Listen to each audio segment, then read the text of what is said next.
He a skeptical tycoon, despised superficial beauty. She a cleaning lady, felt too plain to be loved. In his studio, Peter scolds her. Ashamed, Jessica whispers, "I'm just too plain. No one will ever see me." The confession hits him hard. He sees the purity of her suffering. The millionaire is outraged and makes her a proposal. He'll turn her into a model to heal her and show the world the beauty he sees in her soul. Prepare for a twist where society and the past will try to destroy the tycoon's love for the plain Jane cleaning lady. But the strength of their love will prove that the deepest beauty resides in the soul. Watch this story until the end. You will be amazed. If you like love stories, romance, subscribe to this channel, leave your comment. We post videos like this every day. Continuing, the alarm clock blared at 4 in the morning as always. Jessica Ramos rubbed her sleep-swollen eyes and rose from the thin mattress she shared with her sister in the back room of their apartment in a low-income neighborhood in Queens. The cracked bathroom mirror reflected her image, messy brown hair, dark circles under her eyes, and the face she'd always believed was too ordinary, too simple, too plain to deserve any attention. "At least it's Friday," she muttered to herself, pulling on the faded blue uniform of the cleaning company. Her cheap wire-rimmed glasses slipped down her nose as she tied her hair into a tight bun. In the mirror, she saw only flaws. The nose she thought was too big, the thin lips, the dull skin. She didn't see the sweetness in her brown eyes or the delicate features that others might admire. The early morning bus was packed with workers like her, janitors, security guards, bakers. Jessica squeezed into a corner, as invisible as she always preferred to be. A 3-hour commute to the heart of Manhattan, where the mirrored skyscrapers touched the sky and where people like her only entered through the back doors. The Alencar Fashion Center was a giant of glass and steel that housed everything from photography studios to showrooms of international fashion houses. Jessica had worked there for 2 years, always on the graveyard shift, when the traffic was minimal and she could do her job without bothering anyone. She preferred it that way, away from judgmental eyes, away from the comments she'd overheard about the plain Jane cleaning lady on the 10th floor. While Jessica was picking up her supplies in the basement storage room, miles away, Peter Alencar was finishing yet another meeting that had stretched into the early hours. At 39, he ran an empire that had started with his grandmother's small boutique and now moved millions. Vogue magazine, international campaigns, contracts with the most beautiful models in the world. Everything went through his approval. Peter loosened his Italian silk tie and looked out the panoramic window of his penthouse office. New York City pulsed below, a city that never slept, just like him. The reflection in the glass showed a still, handsome man, broad-shouldered and with piercing eyes, but there was a hardness in his features that hadn't been there 10 years ago. "Mr. Alencar, Gabriella canceled tomorrow's shoot," Marina, his assistant, informed him, entering the office. "Said she wasn't feeling inspired for the campaign." Peter sighed. Another temperamental model, another beautiful but empty face behind capricious attitudes. Gabriella was just the latest in a long line of stunning women who had disappointed him. First was Camila, the model who cheated on him with his best friend. Then Letitia, the socialite who only wanted him for his money. And so many others who saw in him only status and power.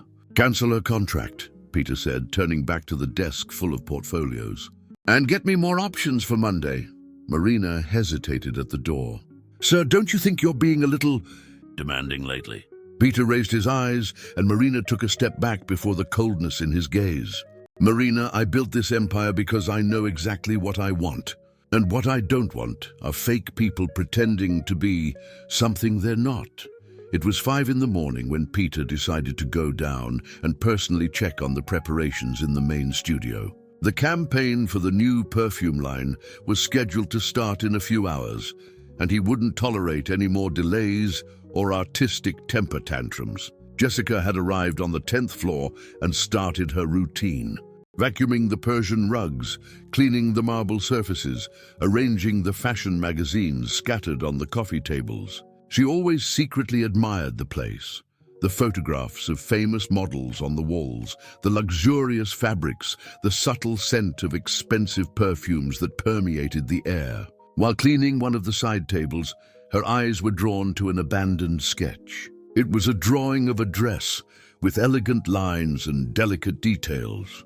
Jessica held the paper carefully, admiring every stroke. Without realizing it, she began to examine the piece with the technical eye she had developed by secretly watching the designer's work. "This neckline could be a little deeper," she murmured to herself, "and maybe a more fluid skirt."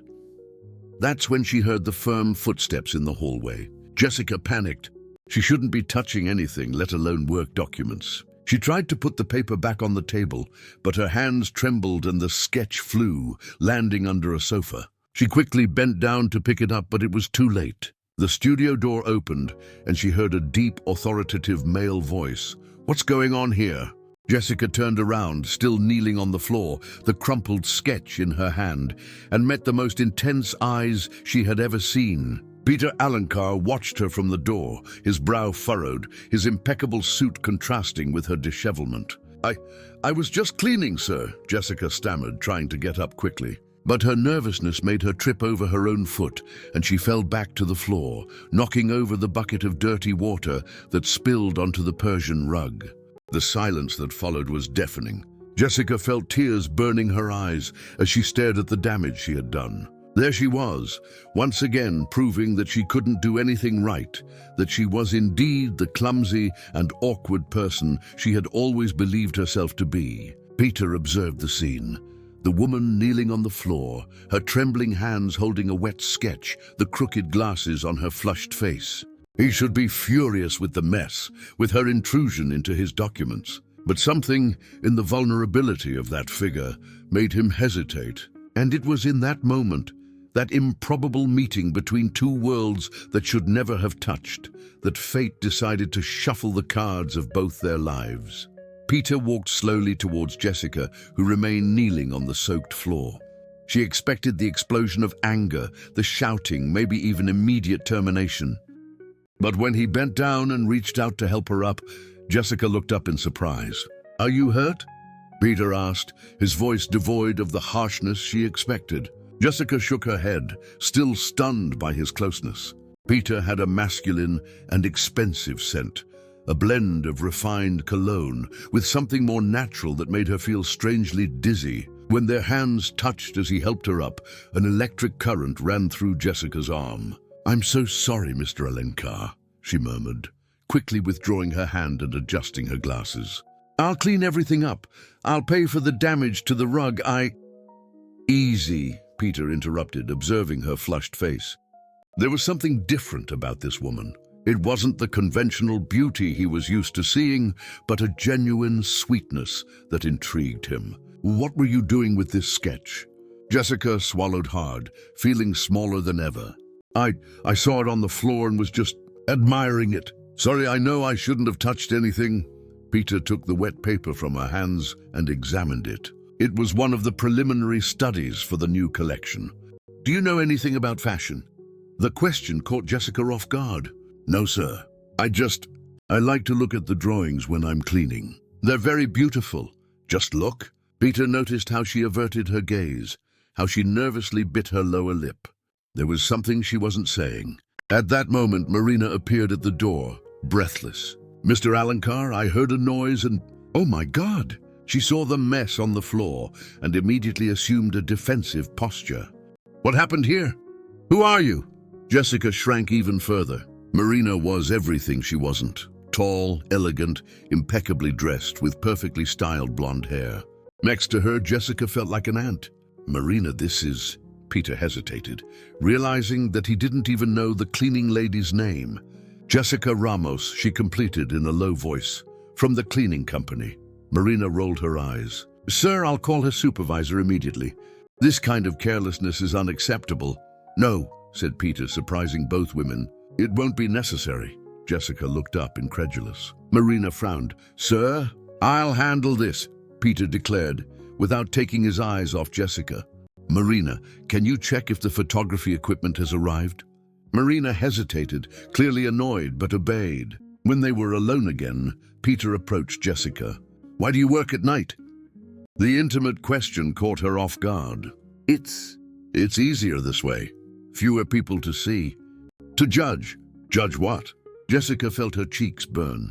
How could she explain that she hid because she considered herself too plain to be in this glamorous environment? How to say that she had heard mean comments about her appearance? "I don't belong in this world, sir. I prefer not to get in the way." Peter studied her face, the vulnerability in her brown eyes, the way she made herself small, as if she wanted to disappear. Something in his chest tightened. He knew that feeling of not belonging, although for completely different reasons. "What if I said you weren't getting in the way?" Jessica's heart raced. She stared at him, looking for signs that he was mocking her, but found only sincerity. "I should get back to work," she whispered, taking a step back. "Jessica." For the first time, Peter said her name, and the way it sounded on his lips made something strange happen in Jessica's stomach. "You said you liked the drawings. How would you like to see how they turn into real clothes?" What do you mean?" "The photo shoot for the new campaign starts in 3 hours. If you want, you can stay and watch." Jessica blinked several times, sure she had misunderstood. "You're inviting me to watch?" "I am, but I'm just a cleaning lady." Peter took a step forward, reducing the distance between them. Jessica could feel the heat emanating from his body. "Maybe that's exactly why your opinion would be interesting." Jessica felt torn between disbelief and a dangerous desire to accept. But reality hit her like a cold shower. "I can't. The other people, they'll what?" "They'll laugh at me," she admitted, her voice almost inaudible. "They'll wonder what someone like me is doing in a place like this." Peter felt an inexplicable anger at the thought of someone humiliating this woman. "What if I guarantee that won't happen?" "You can't control what people think. I can control what they say." The intensity in his voice made Jessica tremble. For a moment, she almost believed that she could accept, that she could belong to that world, even if only for a few hours. But then she remembered who she was, where she came from, how she saw herself in the mirror every morning. "I need to finish my work," she said, bending down to start cleaning the spilled water. Peter watched her, frustrated. There was something about this woman that intrigued him deeply, an authenticity that he hadn't found in years. But she was closing herself off again, returning to her protective shell. "Jessica." She stopped scrubbing the floor and looked at him. "Let me at least pay for a new uniform for you. This one is wet." "It's not necessary, sir." "Peter," he corrected. "My name is Peter." The name sounded strange in her ears, as if she were allowed to speak as an equal with a man of that caliber. "Mr. Peter," she tried, but he shook his head. "Just Peter." Before Jessica could answer, Marina returned to the studio, interrupting the moment. "Sir, the main model just called. She has food poisoning and won't be able to come today. And the second option is in Milan. What are we going to do?" Peter clenched his fists. Another setback, another delay. Millions of dollars depended on that campaign, and now he was without the main protagonist. "Sir," Marina insisted. Peter looked at Jessica, who had returned to cleaning the floor discreetly, trying to be invisible again. A crazy idea began to form in his mind, so crazy that he himself was amazed by it. "Reschedule for Monday," he said finally. "And Marina, I want you to find some clothes from the stock for Jessica. Size..." He assessed her silhouette quickly, making Jessica blush intensely. "Sir?" Marina was confused. "Just do it," Peter ordered. "And Jessica," she looked up, still kneeling on the floor. "Monday I want you here at 3 in the afternoon, no longer at 5 in the morning. But my job will be reallocated. You're going to work on a special project for me." Jessica felt the world spin. "What kind of project?" Peter smiled, and for the first time in months it was a genuine smile. "We'll figure it out together." Monday arrived like a whirlwind in Jessica's life. She had spent the entire weekend wondering what Peter Alencar wanted from her, alternating between moments of impossible excitement and waves of panic. When she finally stepped into the lobby of the Alencar Fashion Center at 3 in the afternoon, her heart was beating so hard she was sure everyone could hear it. Marina greeted her with a forced smile and an expression that made her disapproval of the situation clear. "Miss Jessica, Mr. Alencar is waiting for you in the main studio," she said, handing her an elegant shopping bag. "These are the clothes he requested. You can change in dressing room B." Jessica took the bag with trembling hands. Inside were pieces that cost more than her salary of 3 months. A perfectly tailored pair of black dress pants, a cream silk blouse, and a structured blazer. When she looked at herself in the dressing room mirror, she almost didn't recognize herself. The clothes fit her body perfectly, highlighting curves that she had always hidden under baggy uniforms. But they were still just nice clothes on a body she considered ordinary. Peter was waiting for her in the studio, examining photographs spread out on a light table. When Jessica entered, he looked up and for a moment was silent. "Much better," he said finally, but Jessica couldn't interpret if it was a compliment or just a practical observation. "Mr. Peter," she corrected herself, "I still don't understand what I'm doing here." Peter stepped away from the table and looked at her directly. "You said you like to look at the drawings. Today, I want you to observe more than that." He guided her through the studio, explaining each step of the creative process. Jessica followed him mesmerized as he talked about fabrics, cuts, the importance of light in fashion photography. There was a genuine passion in his voice that contrasted with the coldness she had expected to find.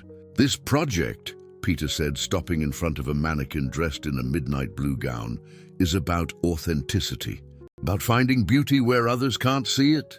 Jessica delicately touched the fabric. "It's beautiful. Who's going to wear it?"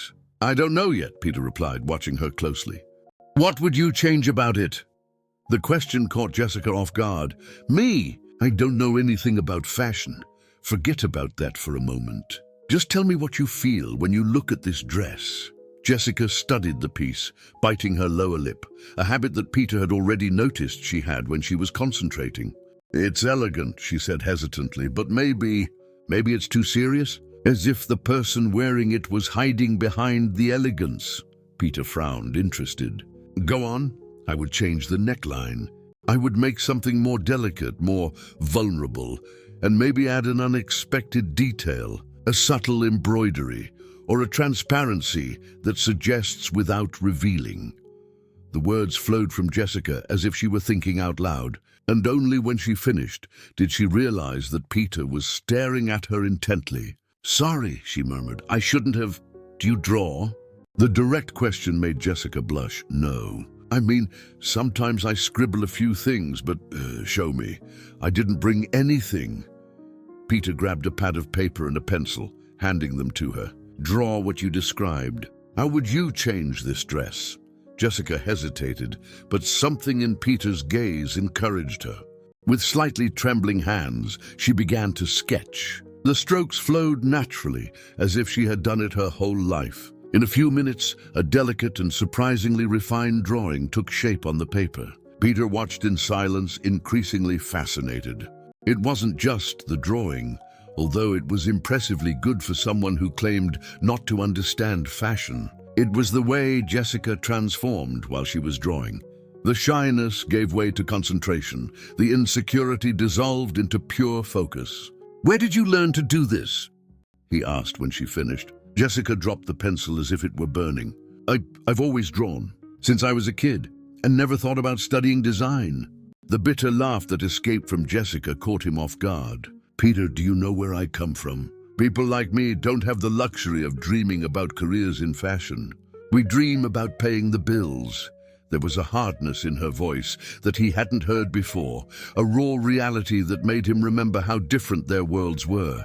"Tell me about your family," he said, surprising himself with the genuine interest. Jessica stepped away from the table, her defensiveness returning. "There's not much to tell. My mother works 3 jobs to support the house. My father," she hesitated, "my father left us when I was 12 years old. Left. Decided he had a better family waiting for him on the other side of town," Jessica said, trying to sound indifferent, but Peter caught the pain between the lines. Said my mother had become ugly with years of work, that I was growing up plain like her, that he deserved something better. Peter felt a dull anger grow in his chest. Suddenly, Jessica's insecurity about her appearance made much more sense. "That's why you hide," he said, more an observation than a question. "I learned early that it's better not to draw attention when you have nothing special to offer." "What if I say you're wrong?" Jessica stared at him, looking for signs of pity or falsehood, but found only intense sincerity. "Why do you care?" she asked softly. "You can have any woman you want. Models, actresses, socialites. Why are you wasting time with me?" Peter approached her, and Jessica could smell that masculine and enveloping scent again. "Because those women that I can have shown me that external beauty without substance is like a pretty photograph of an empty room. It impresses from a distance, but when you get close, there's nothing there." There was something in his voice, a subtle bitterness that made Jessica realize that he also carried scars. "Someone hurt you," she said, surprising herself with her own boldness. Peter's jaw tightened slightly. "Several people. Women who pretended to love me, but only loved my bank account. Who whispered sweet lies while planning how to use my influence for their own purposes. That's why you're so distrustful. That's why I recognize sincerity when I see it," he corrected, looking directly into her eyes. "And you, Jessica Ramos, are the first genuinely sincere person I've met in a long time." The moment was interrupted when Marina entered the studio, carrying a stack of contracts. "Mr. Alencar, I need your signature on these documents before 5, she said, casting a curious glance at Jessica, who was still holding the drawing. Peter took the papers, but his eyes remained on Jessica. "Marina, I want you to schedule some meetings for this week. With fabric suppliers, with the development department, with—" "Sir?" Marina interrupted. "May I ask for what specific project?" Peter smiled, and there was something almost dangerous in that smile. "To launch a new line, a line that will change everything people think about beauty." Jessica felt a shiver run down her spine, a mixture of excitement and terror. She had the feeling that her life was about to take a completely unexpected turn, and she had no idea if she was ready for it. But when Peter looked at her again, with that intensity that made her feel seen for the first time in her life, Jessica knew there was no turning back. The following week passed as a blur of meetings, fabrics, and sketches. Jessica found herself increasingly involved in Peter's project, her ideas being not only heard, but implemented. It was too surreal to seem real, and she lived in constant expectation that someone would yell that it had all been a mistake. On Thursday night, Peter had asked her to stay late. The development team was facing a problem with the main piece of the collection. The dress that Jessica had redesigned was becoming too expensive to produce, but the cheaper alternatives were compromising the original vision. "Maybe we should postpone the launch," suggested Robert, the production manager, running a hand through his graying hair. "Or drastically simplify the design." Peter watched the prototypes scattered on the table, his frustration palpable. 6 months of work, millions invested, and everything could collapse because of technical limitations. "No," he said firmly. "There has to be a solution." Jessica, who had remained silent in the corner of the room, noticed the discarded fabrics on a chair. There was something there that caught her attention, a seemingly simple material that the team had rejected for being too ordinary. "Can I?" she asked hesitantly, pointing to the fabrics.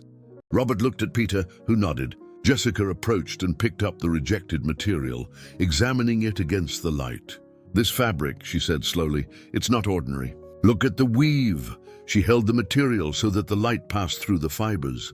"If we cut it on the bias and add lining only in strategic points, we can achieve the transparency effect we want without needing the French fabric."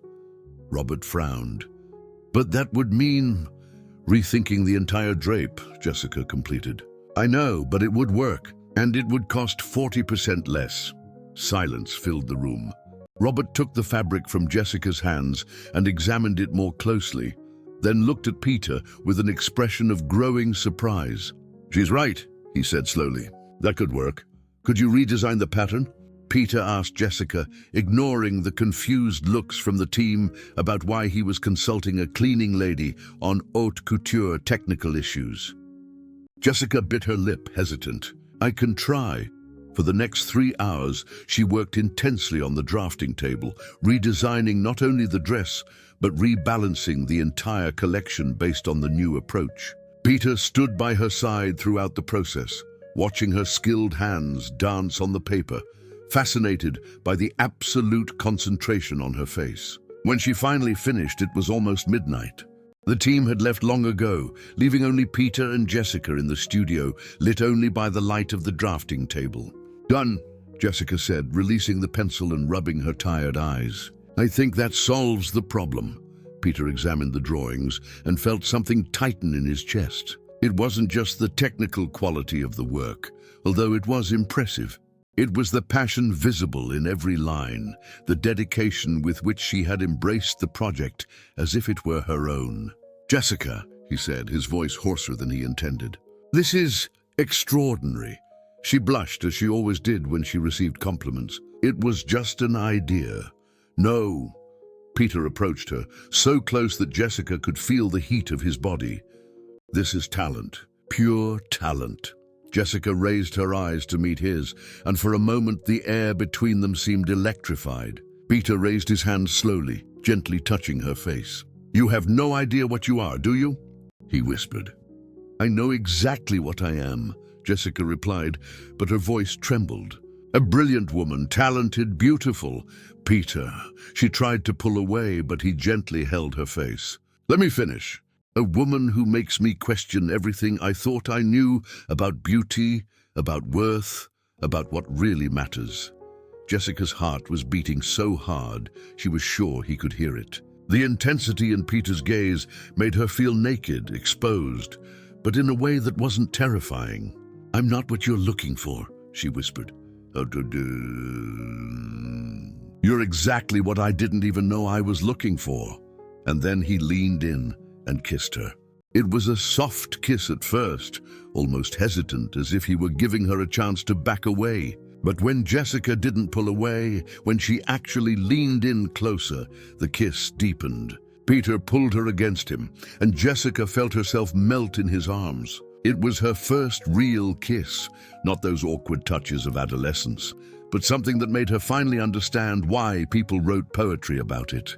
She could feel Peter's controlled passion, the tenderness mixed with desire, and for the first time in her life, she felt desired, wanted, precious. When they parted, both were breathless. Peter rested his forehead against hers, and Jessica closed her eyes, trying to record that moment in her memory. Jessica, he began, but was interrupted by the sound of footsteps in the hallway.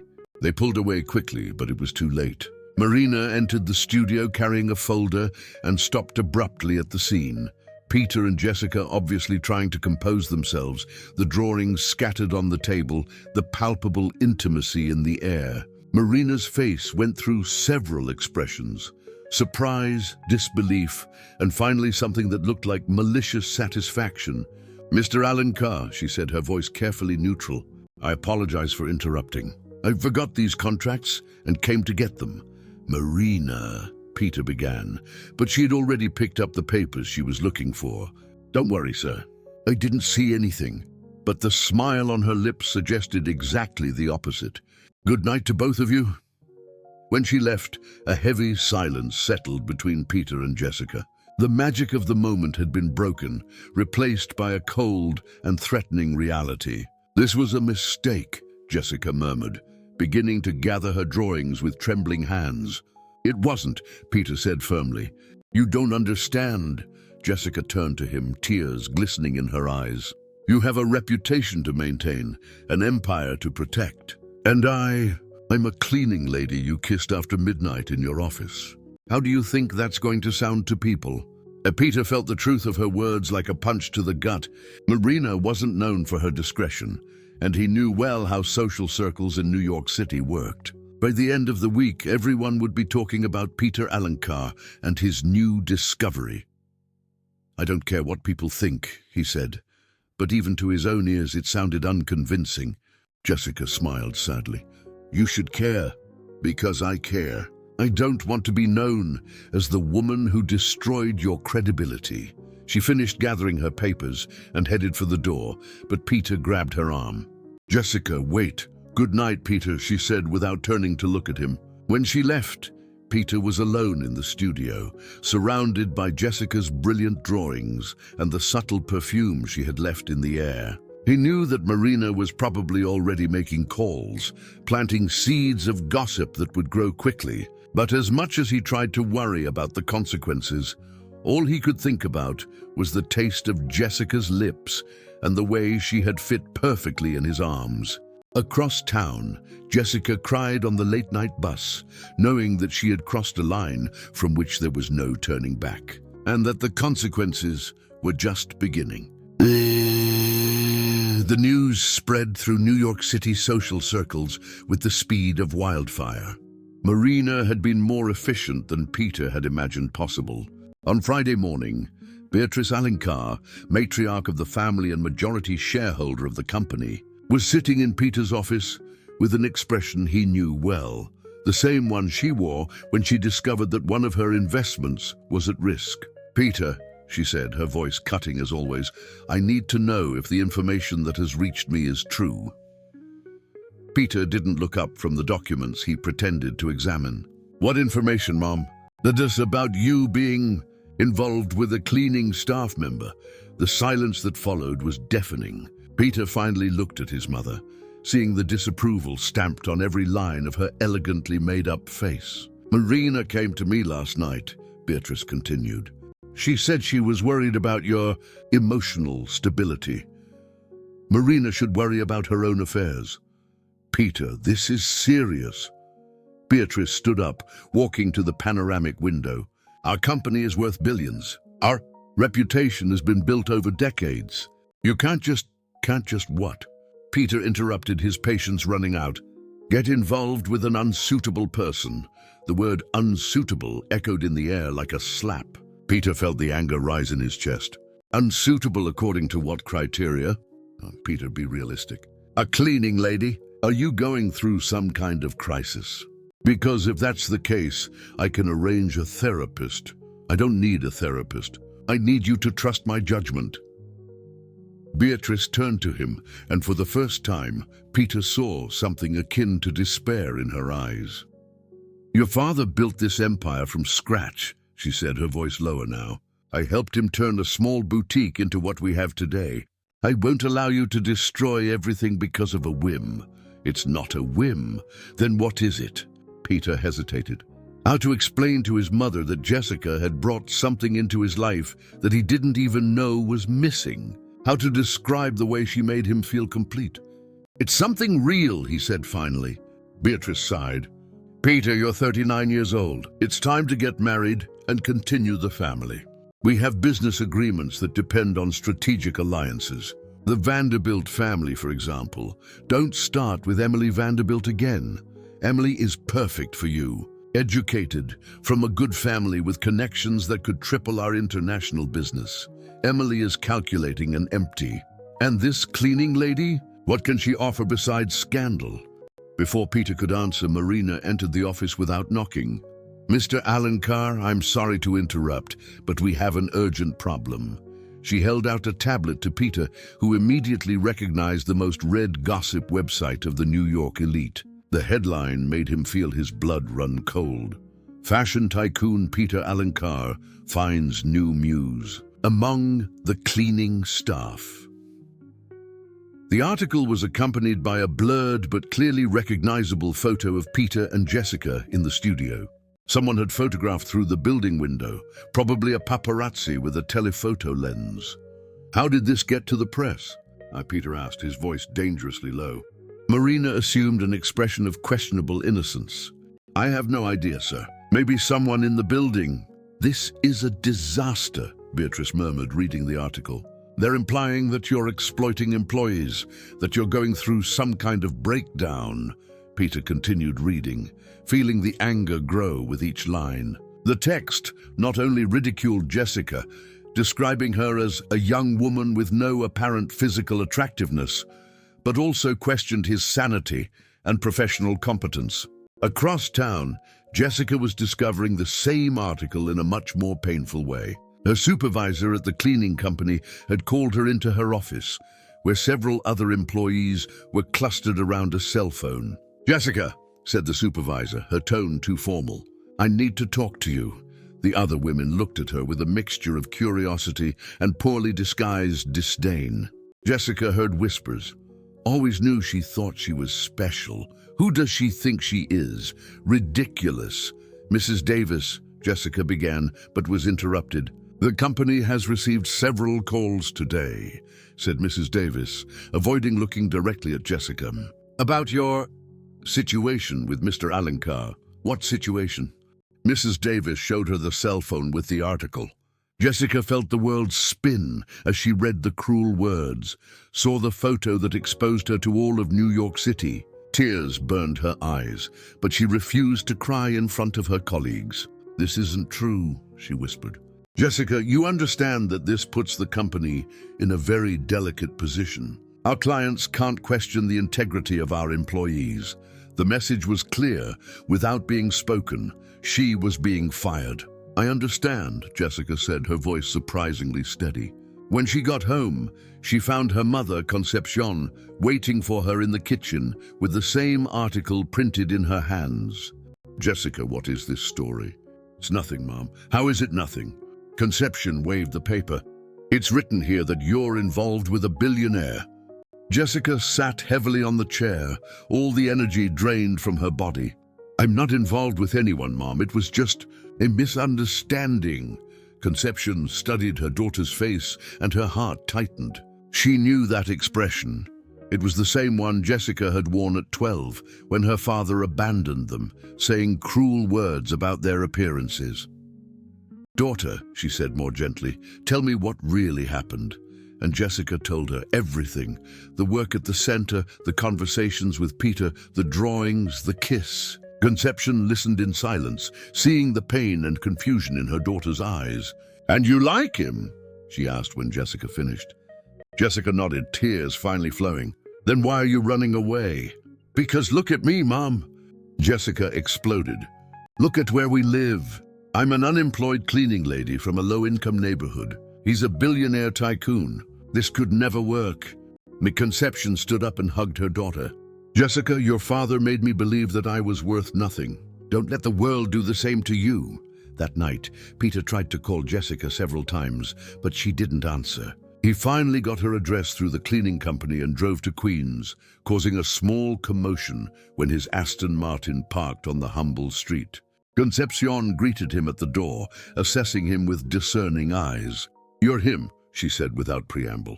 "Yes, ma'am. I need to talk to Jessica." "She doesn't want to see you." Peter felt the despair grow in his chest. "Please, I can explain." "Explain what? That you used her for fun? That now she's being publicly humiliated for having believed in you?" "That's not what happened." Concepcion studied him for a long moment. "Then what was it?" "I fell in love with her." The sincerity in Peter's voice made Concepcion hesitate. But before she could answer, Jessica appeared behind her. "Go away, Peter," she said, her voice tired. "Jessica, please, don't you understand? This has already caused enough trouble. For me, for you, for your family. I don't care about trouble, but I care." Jessica stepped out onto the street, ignoring the curious neighbors who had gathered to see the spectacle. "I care about being called a gold digger, a user. I care that your mother thinks I'm unsuitable. I care that you might lose everything because of me." Peter took a step towards her, but Jessica stepped back. "You want to know the truth?" she continued, tears flowing freely now.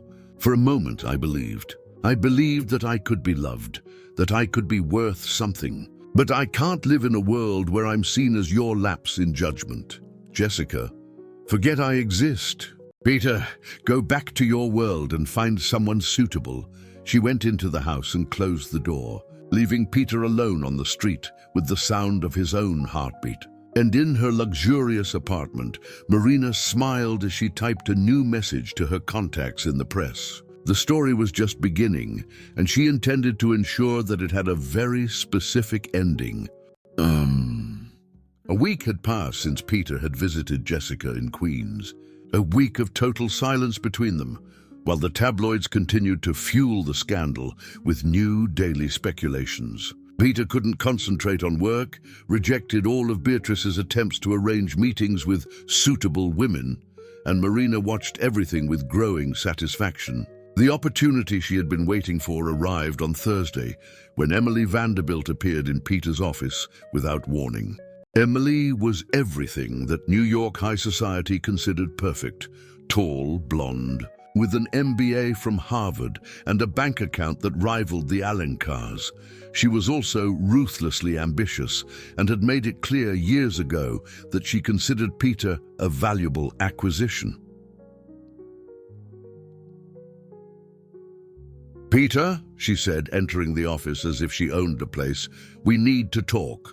Peter barely looked up from the documents. "Emily, I don't remember scheduling a meeting. Your mother asked me to come." Emily sat gracefully in the chair in front of his desk. "She's worried about you.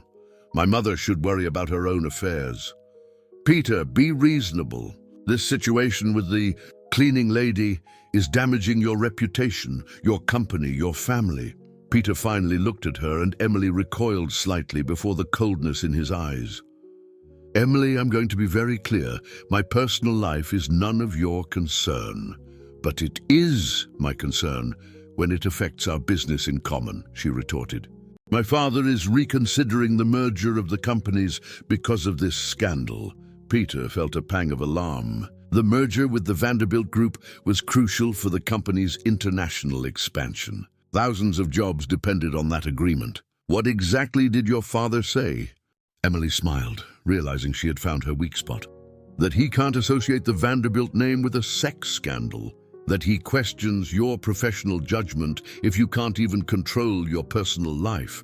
That's blackmail. That's business." Emily leaned forward. "But there's a simple solution. Announce our engagement. That will calm investors, satisfy the press, and give your friend a chance to disappear discreetly. I'm not going to marry you. You don't have to. Just pretend for a few months until the scandal passes. Then we can have an amicable breakup." Peter was silent, weighing the options. On the other side of the glass wall, Marina watched the conversation with growing interest. "Think of all your employees, Peter," Emily continued, "of the families that depend on this company. Is it worth risking all that for a fantasy?" Before Peter could answer, Marina entered with any excuse about urgent documents. But she had heard enough. Across town, Jessica was trying to rebuild her life. She had gotten a new job at a fabric store in the garment district, earning much less but trying to keep busy. That's where she was when she received an unexpected call. "Jessica? This is Marina, Mr. Alencar's assistant." Jessica almost hung up immediately, but something in Marina's voice made her hesitate. "What do you want?" "I need to talk to you. It's about Peter." "I mean, Mr. Alencar. It's important. We have nothing to talk about. Jessica, he's in danger. There are things you need to know." An hour later, Jessica was sitting in a coffee shop downtown, watching Marina stir nervously in her cup. "Why did you call me here?" Jessica asked directly. Marina sighed dramatically. "Because I like you, Jessica, and because I think you deserve to know the truth." "What truth?" "About why Peter really became interested in you." Jessica felt her stomach clench. "I don't understand." Marina pulled out her cell phone and showed her photos she had secretly taken. Peter and Jessica working together, talking, the moment of the kiss. "Did you know that all this was a bet?" What?" "A bet that Peter made with some friends at the club, about turning the most ordinary woman he could find into a Cinderella." Marina feigned reluctance to continue. "I shouldn't be telling you this." Jessica felt the world spin. "That's not true. Jessica, I saw the conversations. He laughed at how you believed he really cared. Said it was an interesting social experiment." Marina showed her messages on her cell phone that she had skillfully manipulated, creating fake conversations that seemed to be from Peter mocking Jessica with friends. "And now," Marina continued, "he's about to announce his engagement to Emily Vanderbilt. It was arranged from the beginning. You were just a temporary distraction. Jessica read the fake messages, each word cutting like a blade. Everything fit perfectly with her deepest insecurities. Of course, a man like Peter could never really be interested in her. Of course, it had all been an elaborate setup. "Why are you telling me this?" she whispered. "Because tomorrow there will be an article announcing the engagement, and I thought you deserved to hear it from someone first." Jessica stood up abruptly, tears burning her eyes. "Thank you for letting me know." "Jessica?" Wait, but Jessica had already run out, Marina's words echoing in her mind like a cruel mantra. It was all a bet. It was all a lie you were stupid to believe. The next morning, Peter arrived at the office to find Beatrice and Emily waiting for him with champagne and a press release already written. "Peter," Beatrice said with a triumphant smile, "Emily told me that you talked yesterday and reached an agreement." Peter looked from his mother to Emily, confused. "What agreement?" Emily smiled seductively. "About our engagement, darling. No need to be shy. I never agreed to any engagement." "Peter," Beatrice's voice became dangerous. "Yesterday, you lost the biggest international contract in the company's history because the client saw the news about your involvement with that woman. This morning, 2 more clients cancelled. Are you going to destroy everything your father built?" Peter felt the weight of responsibility crushing his shoulders. Hundreds of employees, dozens of families who depended on the company. "If you don't do this," Beatrice continued, "I will be forced to convene a board meeting to question your ability to lead the company." It was a clear threat. Marry Emily or lose everything. Peter looked out the window towards the city, thinking about Jessica. Thinking about the taste of her lips, the purity of her smile, the way she made him feel human again. "Peter," Emily said softly, "think of all the people who are counting on you." With a breaking heart, Peter nodded slowly. "Perfect," exclaimed Beatrice. "Marina, send the press release to the press immediately." Marina, who had watched everything from her desk, typed quickly and pressed send with a satisfied smile. Across town, Jessica was at her new job when her colleague shouted, "Jessica! You need to see this." On the cell phone screen, the headline screamed, "Peter Alencar announces engagement to socialite Emily Vanderbilt." The photo showed Peter and Emily toasting with champagne, she displaying a huge ring, he with a smile that didn't reach his eyes. Jessica felt her legs weaken. Everything Marina had said was true. She had been a distraction, an experiment, a cruel bet. "Are you okay?" asked the colleague. Jessica nodded, unable to speak. Inside, something had broken definitively. The foolish hope she still held, the fantasy that maybe Peter would look for her, that maybe there was an explanation, all shattered at that moment. That night, Peter dismissed the driver and drove aimlessly through the streets of New York City. It was past 2 in the morning when he found himself parked in front of Jessica's house in Queens. He stayed there for an hour, looking at the dark window, knowing that he had lost her forever. Knowing that she had probably seen the news and believed that he had betrayed her. Peter rested his head on the steering wheel and for the first time since childhood, cried. From inside the house, Jessica was also awake, looking through the curtain at the familiar car parked on the street. She saw when he rested his head on the steering wheel, saw his shoulders shaking. Part of her wanted to run over there, ask why he had done that, beg for an explanation. But Marina's words echoed in her mind. It was all a bet. Jessica closed the curtain and turned away from the window. Outside, Peter finally started the car and left, knowing that he had lost the only real thing he had found in his life. And in her luxury apartment, Marina opened a bottle of wine to celebrate. The unsuitable cleaning lady was out of the way, and Peter would soon forget his temporary obsession. Everything was exactly as it should be. 2 weeks had passed since the announcement of the engagement, and Jessica was trying to rebuild her life piece by piece. The work at the fabric store kept her busy during the day, but the nights were a torment. She woke up several times remembering the taste of Peter's lips, the tenderness in his eyes when he kissed her, only to remember next Marina's cruel words about the bet. It was a rainy Thursday when Conception came home early from work, carrying a wet newspaper and a determined expression. "Jessica, I need to talk to you." Jessica looked up from the fabric she was sewing. She had returned to creating her own clothes, a form of therapy that helped her feel in control of something in her life. "If it's about him, Mom, I don't want to hear it. It's about the truth." Conception sat down next to her daughter. "Jessica, do you really believe that man was pretending when he came here? When he begged to talk to you?" "Marina showed me the evidence, Mom. The messages where he laughed at me. What if I tell you that this Marina may be lying?" Jessica let the needle fall. Why would she lie? For the same reason many people lie, for self-interest. Conception showed her the newspaper. "Look at this." It was a small note in the social column. "The efficient assistant Marina Santos has been promoted to Director of Public Relations at Alencar Fashion, in recognition of her exceptional services during the company's recent crisis." Jessica frowned. "I don't understand." "Jessica, my daughter, I've worked my whole life for rich people. They've learned to recognize when someone is playing dirty." Conception held her daughter's hands. "That man wasn't pretending when he came here. And if this Marina benefited so much from your separation," a doubt began to dawn in Jessica's mind.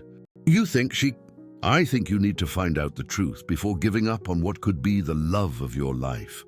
That same night, Jessica did something she had never done before. She called one of her old colleagues from the cleaning company. "Carla, it's Jessica. Can I ask you a strange question?" Carla, who had always been close to Jessica, was happy to hear her voice. "Sure, honey." "How are you?" "Carla, do you know anyone who works the day shift in Mr. Alencar's building? Someone who might have seen things?" "Why are you asking?" Jessica took a deep breath. "Because I need to know if they're telling me the truth about me."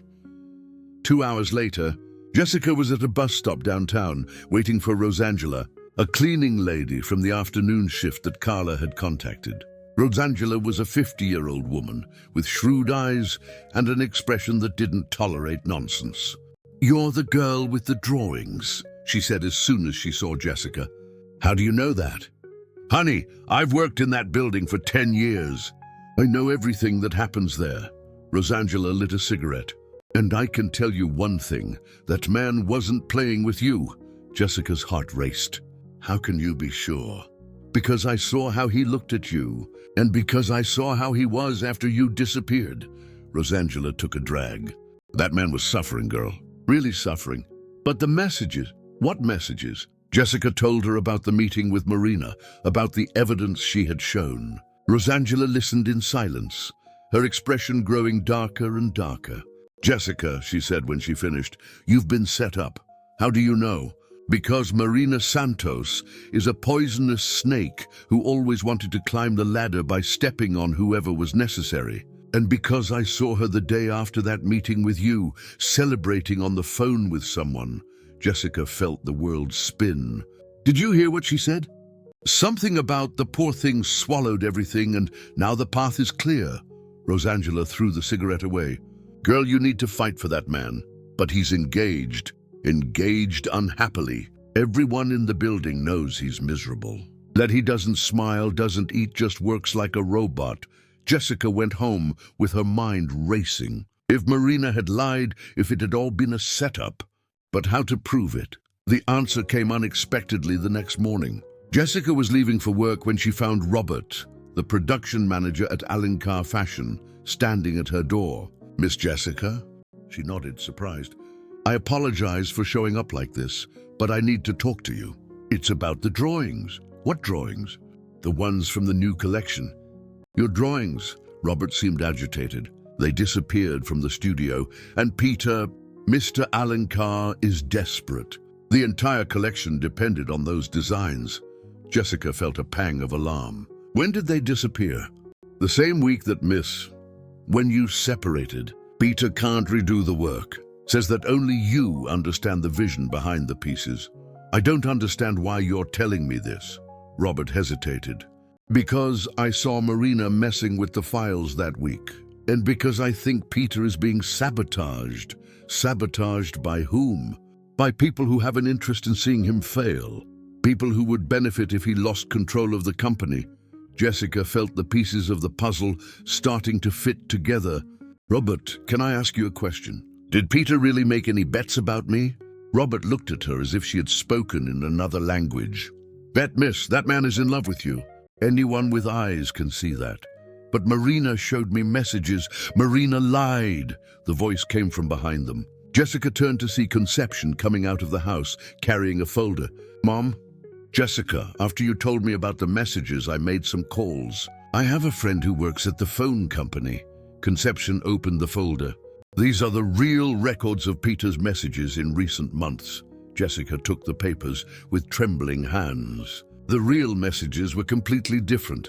There was no mockery, no mention of bets. Just normal work conversations, and in recent days, desperate attempts to locate her. "She faked everything," Jessica whispered. "And there's more." Robert pulled out his own cell phone. "I recorded a conversation between Marina and Emily Vanderbilt last week. They were planning how to keep you apart." The recording was clear, Marina reporting how she had convinced Jessica that everything was a lie, Emily praising the efficiency of the plan. Jessica felt an anger growing in her chest, a determination that she had never experienced before. "Where is Peter now?" she asked. "In the studio, trying to save the collection for tomorrow's show. But without your drawings," Robert shook his head, "it will be a disaster." Jessica looked at the papers in her hands, at the recording on Robert's cell phone, at the hopeful face of her mother. "Robert," she said, her voice firmer than it had ever been, "can you take me there?" "Jessica," Conception held her daughter's arm. "Are you sure?" Jessica thought of Peter alone in the studio, trying to rebuild something they had created together. She thought of Marina celebrating her cruel victory. She thought of the love she had felt in that kiss, and that she had allowed to be destroyed by lies. "I'm sure, Mom, it's time to fight." Meanwhile, in the Allen Carr Fashion Building, Peter was in the studio surrounded by abandoned sketches and discarded fabrics. The launch show was scheduled for the next day. The international press would be present, and he had nothing to show. Marina entered with a cup of coffee and a fake smile. "Mr. Alencar, maybe we should cancel the show." "Say there was a technical problem."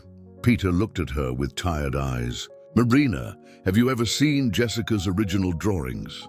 "Of course, sir." "Beautiful, but where are they? What do you mean?" "The original drawings. They're nowhere to be found." Marina feigned confusion. "Maybe they've been filed incorrectly." Peter stood up slowly, and something in his expression made Marina take a step back. "Marina," he said, his voice dangerously low, "you're lying." And in the elevator going up to the top floor, Jessica took a deep breath, preparing for the biggest battle of her life. The elevator stopped on the top floor with a soft whir, and Jessica felt her heart race. Through the glass walls of the studio, she could see Peter standing before Marina, his rigid posture indicating that something important was happening. Robert touched her shoulder. "Are you sure about this?" Jessica nodded, clutching the papers that proved Marina's treachery. "More sure than I've ever been about anything." She pushed open the studio door at the exact moment that Peter was saying, "Marina, you're lying." Everyone turned to the door. Peter was paralyzed when he saw Jessica, his eyes widening as if he were seeing a ghost. Marina paled instantly. "Jessica," Peter whispered, his voice hoarse with emotion. "Hello, Peter." Jessica walked into the studio, Robert right behind her. "I apologize for interrupting, but I think it's time for the truth to come out." Marina quickly regained her composure. "Miss Jessica, what are you doing here?" "Mr. Alencar is engaged." "Yes, about that." Jessica turned to Marina, and there was a strength in her posture that Peter had never seen before. "You told me that Peter had made a bet about me, that he laughed at me with his friends, that it was all an experiment." "And it was," Marina began, but Jessica interrupted her. "You showed me messages of him mocking me." Peter took a step forward, his confusion evident. "What messages?" "Jessica, I know." Jessica took the papers out of the folder. "Because these are the real records of your messages, Peter, and they tell a very different story." She handed the documents to Peter. who examined them quickly, his expression changing from confusion to disbelief, and finally to a cold anger. "Marina," he said, his voice dangerously low, "did you forge messages?" "Mr. Alankar, I don't know what she's talking about. And there's more."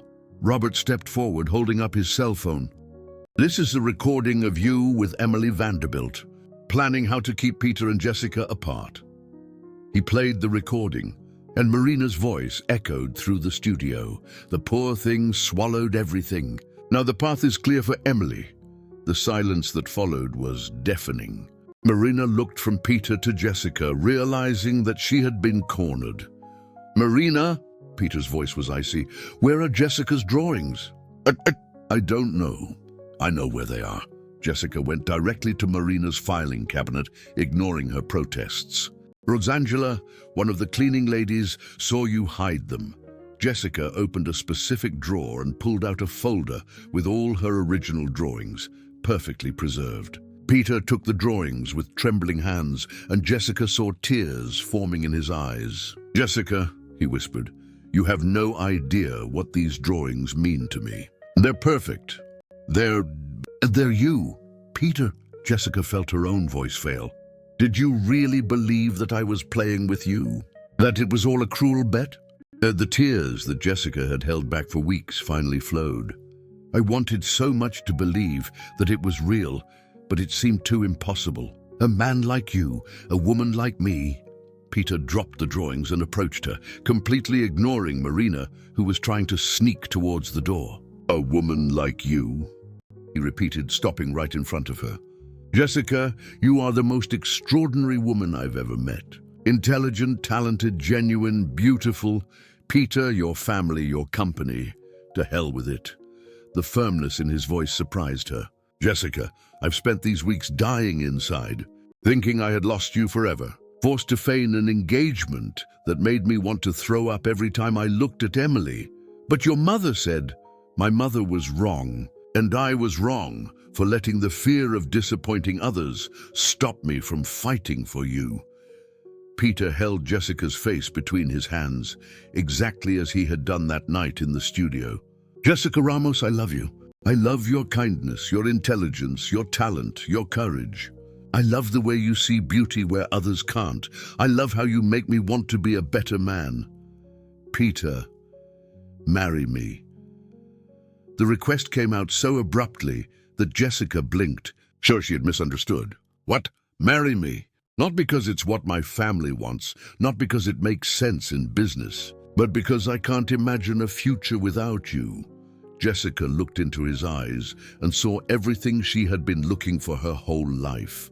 True love, complete acceptance, a future full of possibilities. "What about Emily?" "Emily will survive. In fact, I think deep down she'll be relieved. She never really loved me either." Jessica smiled through the tears. "And your company?" "The scandal." "Oh, Jessica, you saved this company with your drawings. You brought innovation, passion, authenticity, things that had been missing for years."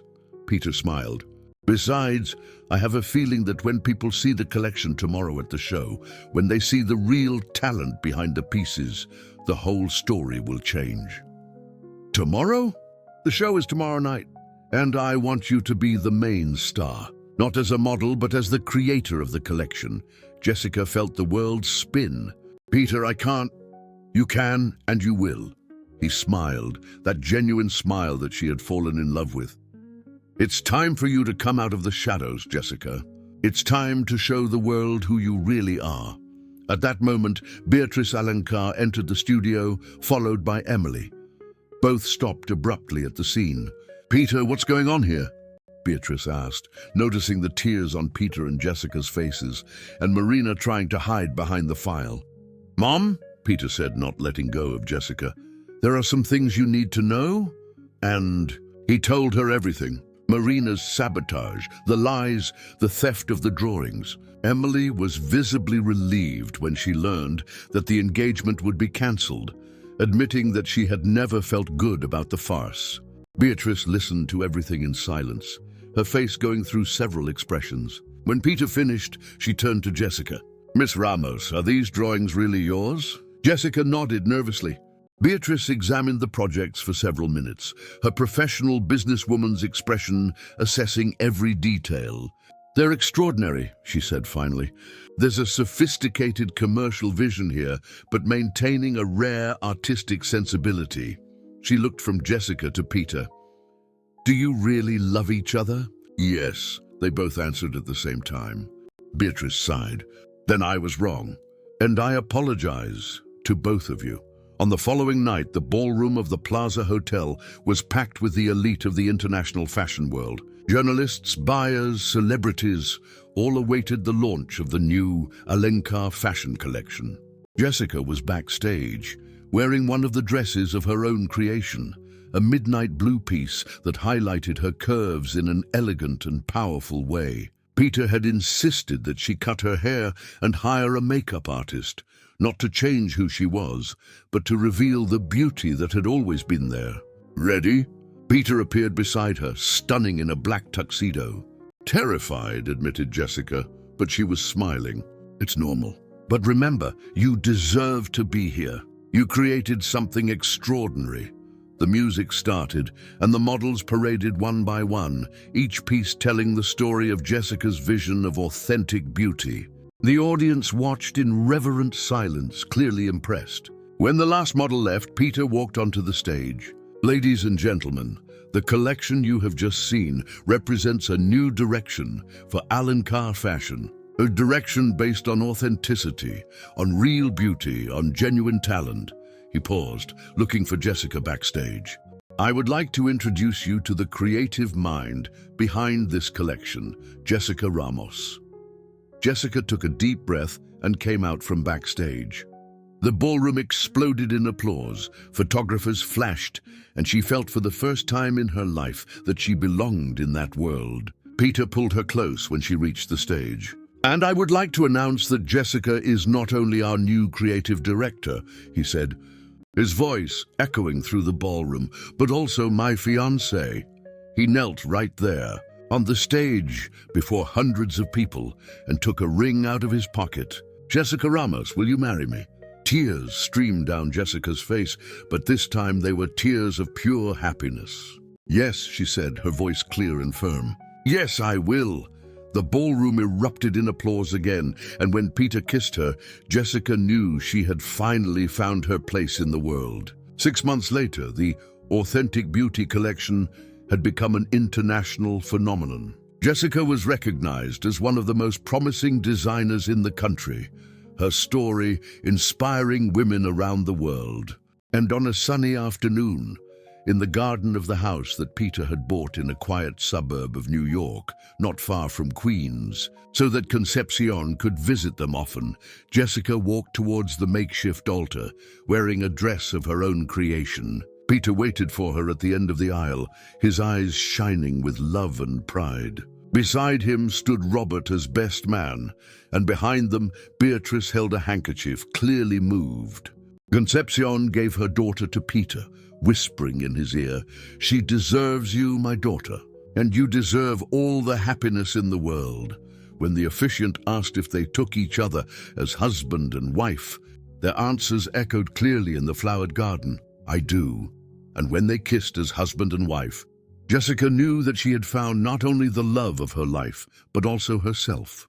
The cleaning lady who hid in the shadows had transformed into the confident woman who had always been there, just waiting for the right person to help her flourish. Peter had found in Jessica not only a wife, but a true partner, someone who loved him for the man he was, not for what he possessed. And together, they built an empire based not only on profit, but on authenticity, real beauty, and on the belief that everyone deserves to be seen, valued, and loved exactly as they are.